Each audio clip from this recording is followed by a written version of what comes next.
네, 정치권의 4.7 재보궐선거 후폭풍이 거세게 몰아치고 있습니다. 여당은 선거 결과에 고개를 숙였지만 참패의 원인과 쇄신 방향을 놓고서 갈등이 표출되고 있고, 야당은 지도부 선출과 통합 작업을 앞두고서 주도권 다툼이 본격화하고 있습니다. 재보선 이후 급박하게 전개되고 있는 전국 상황, 두 전문가와 함께 정리해 보겠습니다. 유용하 한국외대 초빙 교수님, 그리고 배종찬 인사이트K 연구소장님 나오셨습니다. 어서 오십시오. 네, 안녕하십니까. 안녕하십니까.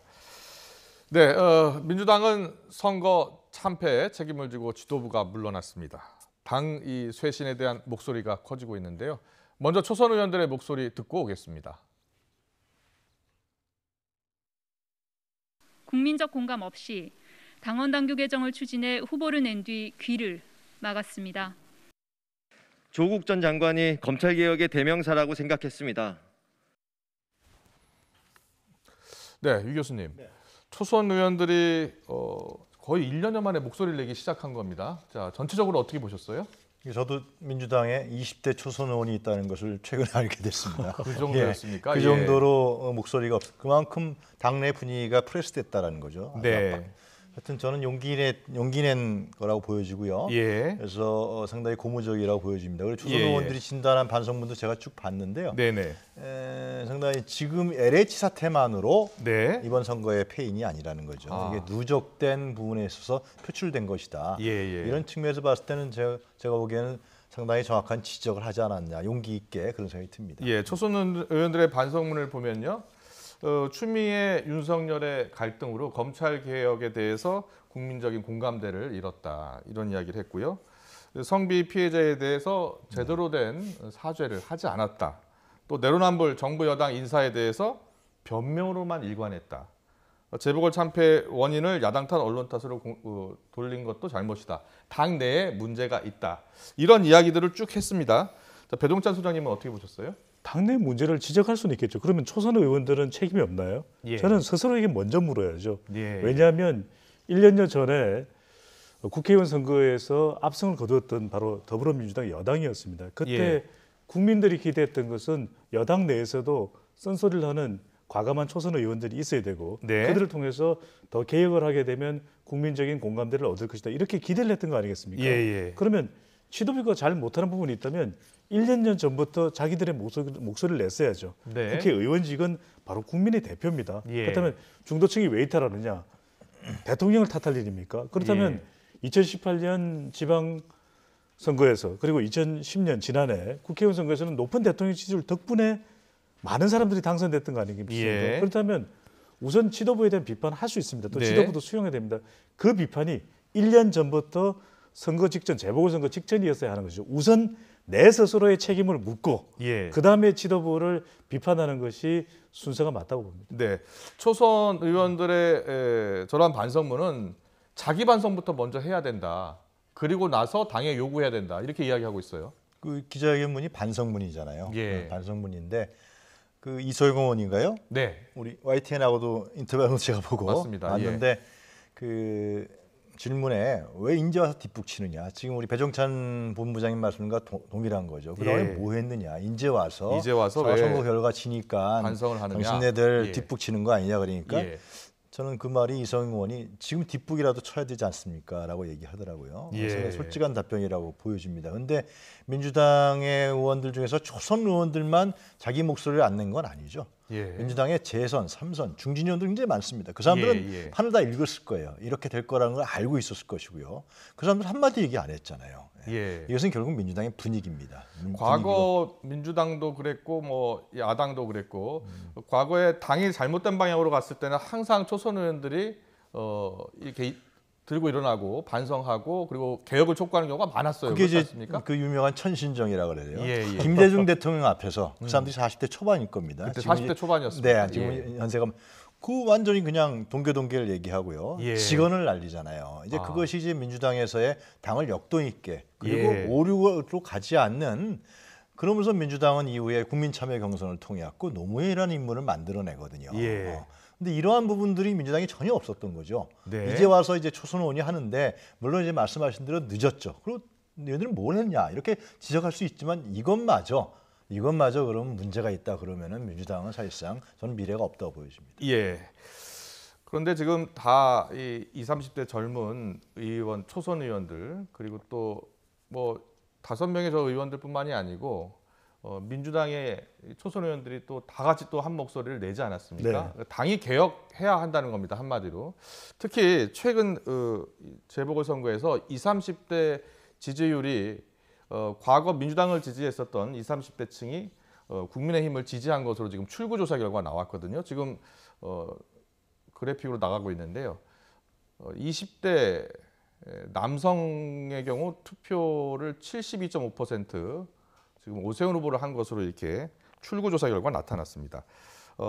지금 이와 관련해서 민주당 같은 경우에 상당히 비상이라고 생각하고 있지 않습니까? 네, 바로 그렇습니다. 저는 초선 의원들이 당 지도부에 지적 가능하다고 봅니다. 그렇지만 이제 중진들의 경우에는 그동안 민주당 내에서도 계속해서 이 개파도 있었던 것이고, 그리고 또 당 내에 눈치 보기 하다 보니까 참 중진들은 잘 안 변해요. 예. 그래도 용감한 20대처럼 거침없이 본인들의 목소리를 낼 수 있는 것은 또 초선 의원이거든요. 예, 저는 예. 그것이 중요하다. 왜 20대, 30대의 표심이 이탈했을까?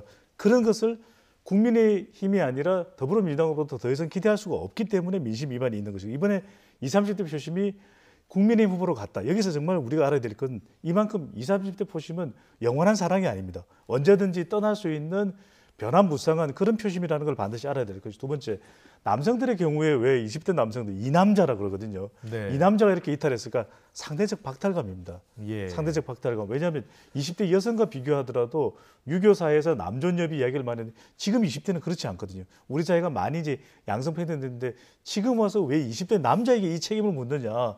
기득권이 책임을 져야 될 것을 우리가 지금 책임지는 건 너무 억울하다, 이런 생각이 들 수밖에 없고. 중요한 것은 이 상대적 박탈감이 바로 학력 단절에서 오는 겁니다. 군 생활도 하고 군 생활에 대한 보상도 잘 주어지지 않는 상황에서 우리가 왜 이렇게 여성들에 대해서 피해를 받아야 되느냐. 세 번째로는 무엇이냐면 청년들에 대한 공약이 참 많았거든요. 예. 문재인 대통령도 일자리 중요하죠, 이렇게 이야기를 했는데 이 일자리가 늘어나지 않는 코로나 국면 상황을 보면서 좌절할 수밖에 없는 것입니다. 결국 일자리, 그다음에 공정이라고 하는 가치, LH 사태를 보더라도 예. 이걸 지키지 못했던, 약속을 지키지 못하는 것에 대한 분노한 표심이 여성보다는 상대적 박탈감이 큰 20대 남성에게로 쏠렸던 것이죠. 네. 이런 지금 위기 상황 속에서 초선 의원들이 내놓은 이런 반성문을 두고서 당내에서는 지금 비판의 목소리도 사실 커지고 있습니다. 권리당원들이 긴급 기자회견을 했는데요. 화면 보고 오겠습니다. 선거에 졌다고 당원 탓하고 조국 탓하고 청와대 탓하고 그러면 다음에 급했지 또 갈 수 있다고 생각하시는 겁니까? 나가서 초선당 차리십시오. 나가서 초선 의원들끼리 당을 차려라, 이렇게 강력하게 비판했는데요. 대통령 지지율에 힘입어서 당선이 됐지 않았느냐. 네. 그런데 선거에서 지니까 다시 조국 대통령 탓하고 있는 것 아니냐, 이런 비판입니다. 이런 비판에 대해서는 어떻게 보세요? 공감할 수 있을 겁니다. 왜냐하면 네. 더불어민주당을 지지했던 지지층에서도 물론 중진도 책임이 있죠. 하지만 초선 의원들은 스스로에 대한 책임을 먼저 물었어야 되죠. 지도부의 비판을 묻지 말라는 것이 아니라. 어떻게 그리고 책임을 먼저 우리는 물어야 어떤 될까요? 책임을 지겠다. 예. 앞으로 당을 개혁하는 데 있어서 우리는 어떤 역할을 하겠다. 그리고 우리는 무엇을 잘못했다. 이걸 이야기하면서 대안을 제시하는 것이 상당히 필요했던 것이죠. 왜냐하면 지난 국회의원 선거에서 문재인 대통령 지지율이 60%였습니다. 그래서 네. 180석을 달성했던 것이고 2018년 지방선거 때는 문재인 대통령 지지율이 70%였어요. 그래서 압승을 했습니다. 그렇다면 이번 재보궐선거를 앞두고 대통령의 지지율이 한 30%에 머무르는 이런 상황에서 지난 1년 동안 여러 고비들이 많았거든요. 중도층도 예. 이탈하고 20, 30대 표심을 몰랐습니까? 여론조사 결과를 보면 금방 확인할 수 있는 것에 대해서도 별다른 반응을 보이지 않았거든요. 네. 그만큼 앞으로 그러면 우리가 어떤 책임을 지겠다. 그리고 중진들에겐 무엇을 요구하겠다. 우리 초선들이 당의 이런 이야기를 했어요. 당청 관계에서도 주도권을 회복해야 한다. 그동안 당청 관계에 문제가 있다. 이제 당 중심으로 가야 한다. 이런 의견에 대해서는 어떻게 보세요? 그런데 중요한 것은 그러면 청와대와 당정청 협의는 안 할 겁니까?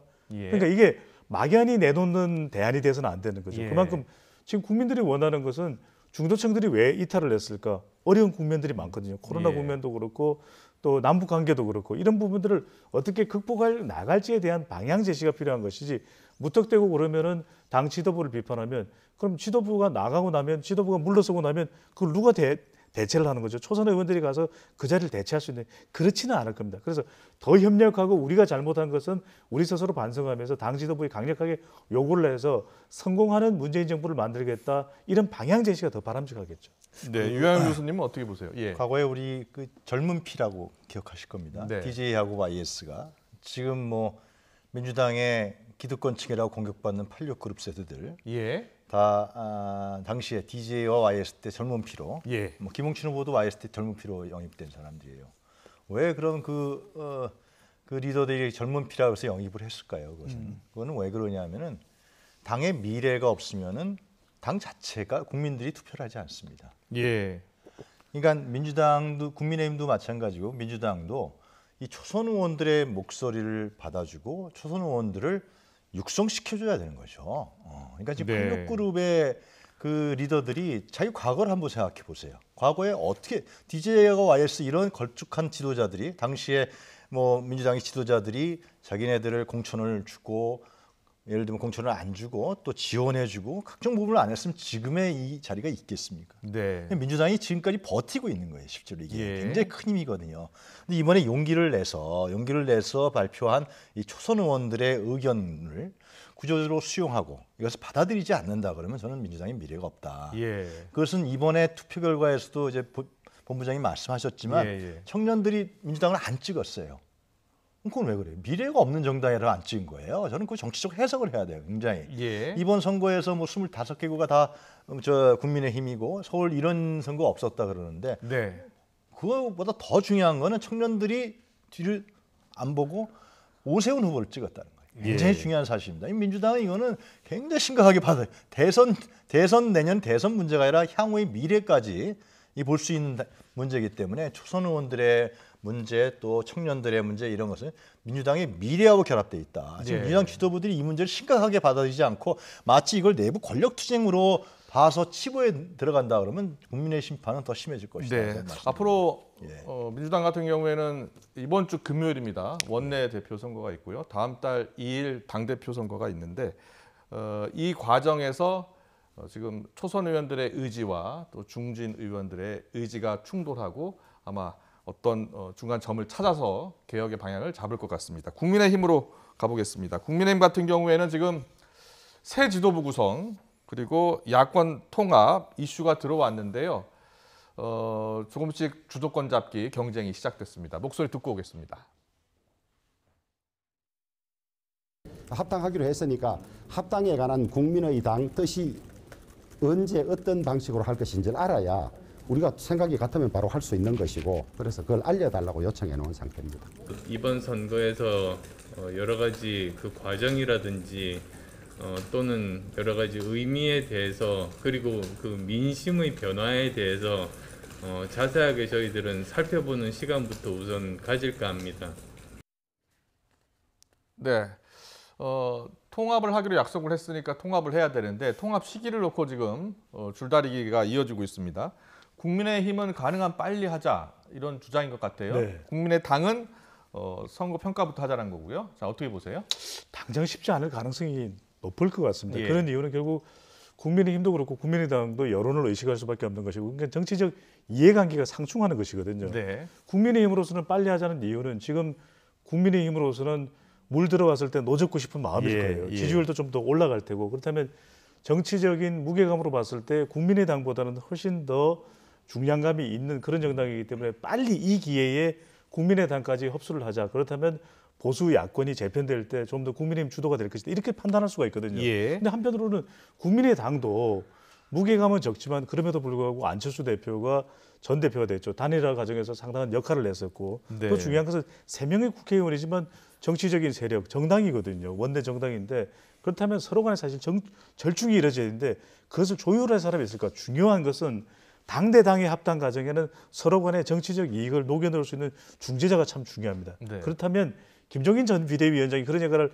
할 수 있는 사람인데 안철수 국민의당 전 대표하고도 상당히 관계가 껄끄럽거든요. 네. 그러다 보니까 또 떠나버렸고 예. 그런 역할을 할 수가 없다면 적어도 두 당의 정치적인 관계, 향후 미래의 정치적인 방향 이런 걸 생각한다면 예상보다는 시간이 상당히 걸릴 가능성이 있어 보입니다. 예, 합당 기싸움이 계속되고 두 당의 합당까지는 상당히 먼 시간, 긴 시간이 필요하다라고 보셨고요. 유 교수님, 이 어떻게 합당이 추진될 것 같습니까? 합당은 지금의 합당은 사실상 국민의당 안철수의 국민의당을 국민의힘이 흡수하는 흡수합당입니다. 사실상 흡수합당입니다. 예. 그렇기 때문에 안철수 대표라든가 이태기 의원이라든가 이런 정치인들이 쉽게 응하지 않을 겁니다. 그리고 만약에 전당대회 전에 합당을 할 경우에 안철수라는 인물이 들어가서 무엇을 할 수 있겠습니까? 당대표 선거 나가봐야 집니다. 예를 들면. 예. 그렇기 때문에 안철수와 이태기 의원은 이후에 전당대회 이후에 또 당대당 합당을 생각할 것이고 네. 또 그것도 안 되면 또 대선 국면에 단일화 또 국면을 가서 네. 또 단일화를 통해서 자기 정치적 지위를 확보하려고 할 거예요. 예. 예. 이런 부분들이 전혀 예를 들면 진행이 지금 현재 안 되는 이유는 저는 거기에 있다고 생각이 드는 거죠. 그래서 예. 근데 이제 중요한 것은 안철수라는 인물의 정체성과 국민적 지지가 과연 그때까지 갈 것이냐. 어차피 국민의힘 갈 사람인데 말이죠. 예. 중간표 갖고 있는 그 부동층이라든가 무당표가 당신은 어차피 또 이따가 우리 이용해서 또 이 야권으로 갈 사람 아니야? 네. 그런 지지 가정이 있을 것이냐. 이 딜레마가 있는 거죠. 그렇군요. 지금. 네. 김종인 전 비대위원장이 물러나긴 했는데요. 네. 요새 인터뷰 상으로 계속 목소리를 내고 있어요. 이와 관련해서 국민의힘 같은 경우에는 자꾸 자생력을 갖춰라, 스스로 갖춰라 이렇게 강조하고 있는 배경은 뭘까요? 가장 큰 이유는 이번 선거는 국민의힘의 승리라기보다 물론 승리는 맞죠. 하지만 좀 더 심층적인 분석은 민주당의 패배다. 예. 그러니까 20대, 30대가 국민의힘에 힘을 실어준 이유, 중도층이 힘을 실어준 이유가 과연 국민의힘이 너무 좋았어였을까? 그렇지는 않았을 것이라는 예, 거예요. 예. 그만큼 아직 자생적인 경쟁력, 이른바 발광체 지지율은 국민의힘도 나오지 않고 있다. 예. 반사이익 성격이 강하다라는 것을 이른바 승부사인 김종인 전 비대위원장은 명확히 알고 있는 것이죠. 그런 예. 만큼 국민의힘이 지금 상태는 벼러의 순간, 수태는 수순대가 아니다라고 정치적인 진단을 한 것이거든요. 지금 그래서 중요한 것은 세 가지가 필요할 겁니다. 국민의힘이 자체 발광하는 지지율, 그리고 지지율 경쟁에서 더불어민주당보다 우위에 서기 위해서는 의석수도 작은 상황 속에서 그렇다면 첫 번째 야권 개혁이 필요할 것이고요. 네. 두 번째로는 인물 쇄신도 필요합니다. 이번에 우리가 승리했는데 참 좀 이 전리품을 나누자 이렇게 나오게 되면은 결국 국민들은 공감하지 못할 가능성이 상당히 높은 거죠. 그렇군요. 마지막으로는 대안 제시입니다. 중요한 건 더불어민주당 잘 못해. 문재인 대통령 이거 뭐야? 잘 못하고 있어. 이렇게 비판하는 것보다는 이제는 차기 대권 구도로 가게 되면 대안 제시가 필요합니다. 네. 그런 만큼 국민의힘은 변하지 않으면 위기다라는 것을 분명하게 인식시켜준 부분으로 볼 수가 있는 것이죠. 그렇군요. 김종인 전 비대위원장이 착각하지 말라고 그랬습니다. 국민의 승리지 국민의힘의 승리가 아니다 이렇게 따끔한 충고를 하고 떠났는데요. 국민의힘 내부에서도 쇄신을 두고서 내부 갈등이 표출되고 있습니다. 역시 초선 의원들의 목소리인데요. 들어보고 오겠습니다. 청년에게 인기 없는 정당, 특정 지역 정당이라는 지적과 한계를 극복해 나가겠습니다. 이제는 구시대의 유물이 된 계파 정치를 단호히 거부하고 우리 당의 지금 영남 정당의 한계가 뭔지 모르겠습니다. 당세가 약한 지역을 영남 지역처럼 보강하는 정당이 되자, 명실상부한 전국 정당이 되자 이런 뜻으로 이해하겠습니다.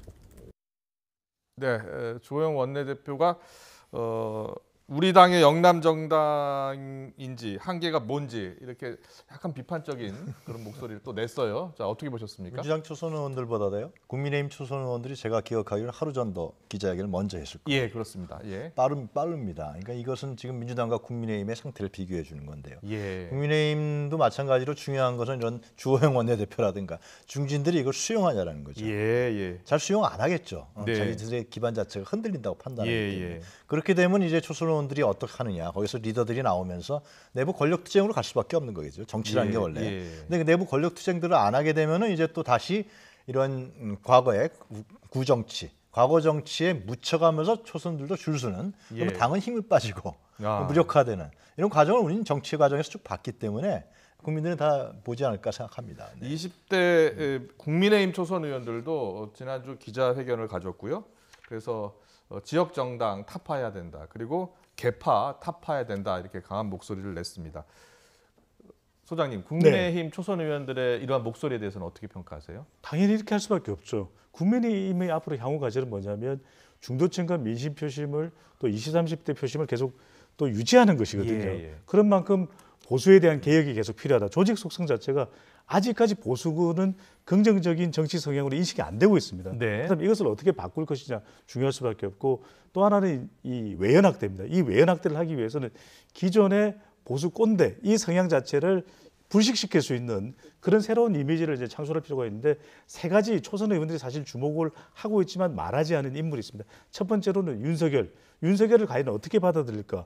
박근혜 전 대통령의 수사와도 관련된 인물이거든요. 예. 이 부분에 대해서 명확히 판단이 필요한 부분이죠. 또 하나는 네. 이제 주호영 원내대표입니다. 주호영 원내대표가 당대표에 나설 가능성이 상당히 높은데, 그렇게 되면 여전히 영남정당이라고 하는 TK 중심이라고 하는 것을 탈피하지 못하는 거 아니에요. 이 부분에 대해서도 좀 더 과감하게 이야기를 해야 되는 거죠. 그러니까 국민의힘 초선 의원들이 개혁을 이야기하고 변신을 이야기하고 혁신을 이야기하는 건 좋습니다. 하지만 더 명쾌하고 예리해야 되는 거죠. 심지어는 살을 도려낼 정도로 과연 당의 개혁이 무엇인가를 이야기해도, 마지막으로는 김종인 전 비대위원장도 관련이 있습니다. 과연 재추대를 하느냐, 윤석열 전 총장하고 만난다는데 앞으로 국민의힘의 미래에 대선까지 가는 과정에서 김종인 전 비대위원장에 대한 당의 입장은 무엇이냐, 이 부분까지도 명쾌하게 요구할 수 있어야 되는 것이 이제 초선 의원들의 입장에 포함이 돼야 되겠죠. 예, 알겠습니다. 지난주 재보선이 끝나고 나서 여야 초선 의원들이 일제히 목소리를 냈고요. 지금 두 분 말씀대로 당이 그리고 당 지도부가 그들의 목소리를 얼마나 반영하고 또 변화의 길로 갈지 지켜볼 대목입니다. 지난 지방선거를 우리가 대선 전초전이다 이렇게 네. 분석을 했는데, 실제로 대선 후보들의 지지도에 변화가 나타났습니다. 자, 대선 후보 지지도 어떻게 바뀌었는지 볼까요?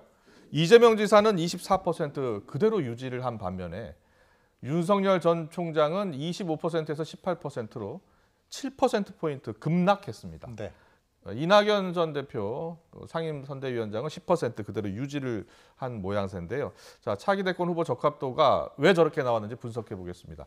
자, 유 교수님 어떻게 저렇게 나왔을까요? 그러니까 윤석열 전 총장은 이제 아버님을 모시고 투표장에 가는. 그랬었죠. 그래서 이제 좀 호의적인 언론에서 뭐 무건의 메시지를 했다 그러는데, 실제로 그 이전 같은 경우는 윤석열 전 총장이 이제 기대감이라든가 표 결집에 대한 효과를 노렸지만, 이번 선거에서는 사실상 크게 한 일이 없는 거죠. 네. 그리고 메시지도 제대로 못했고 예. 전혀 없었고, 오세훈이라는 후보가 있고 국민의힘이라는 이 당이 딱 섰기 때문에 사실상에서 윤석열 효과가 저하될 수밖에 없는 것이죠. 그렇기 때문에 향후에 저는 윤석열 전 총장이 어떻게 할 것이냐의 행보도 이제 고민에 있을 거예요, 굉장히. 그러니까 자기 정치가 무엇인지를 보여줘야 되는데, 실제로 그 부분에 대해서 국민들은 부정적 요소도 많거든요. 그냥 반사적으로 살아있는 권력이라는 이런 부분에서 탄생한 정치인이 윤석열이 아니냐 보기 때문에. 반면에 이재명 지사 같은 경우는 저렇게 스테디하게 그 지지율을 계속 유지하는 것은 민주당이 졌는데도 말이죠. 3패했는데도. 그래서 이재명의 기반이 있다라는 거죠. 그것은 사회 경제적 요인으로서 자기가 해낸, 그리고 자기가 만들어낸 이 기반이 있다라는 것을 보여준다. 그래서 잘 안 무너지는 거 아니냐. 그렇군요. 뭐 그런 분석을 해볼 수가 있을 것 같습니다.